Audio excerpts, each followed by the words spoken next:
Mouse যদি কাজ না করে সেক্ষেত্রে আপনি কিবোর্ডকেই একটা মাউস বানিয়ে নেবেন। কিভাবে? কিবোর্ডের অল্টার চেপে ধরে তারপরে শিফট বাটন চেপে ধরুন, তারপর দেখুন কিবোর্ডের নাম লক অপশন রয়েছে, সেটাতে প্রেস করুন। প্রেস করলে আপনার সামনে দেখতে পারবেন মাউস কিস একটা অপশন চলে আসবে।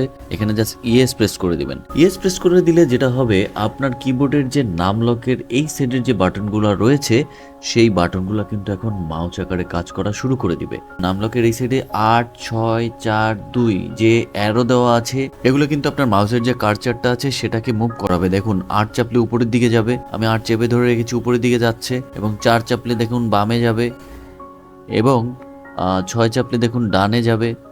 এরপরে 2 চাপলে দেখুন নিচের দিকে যাবে। এরপরে আপনি যদি এই ফোল্ডারটাকে ড্র্যাগ করে সরাতে চান তাহলে জিরোতে একবার প্রেস করবেন, ইন্স যে অপশনটা জিরোতে প্রেস করে তারপরে মনে করেন নিচের দিকে গেলে আপনার এটা কিন্তু এই যে দেখুন সিলেক্ট হয়ে ড্র্যাগ হচ্ছে।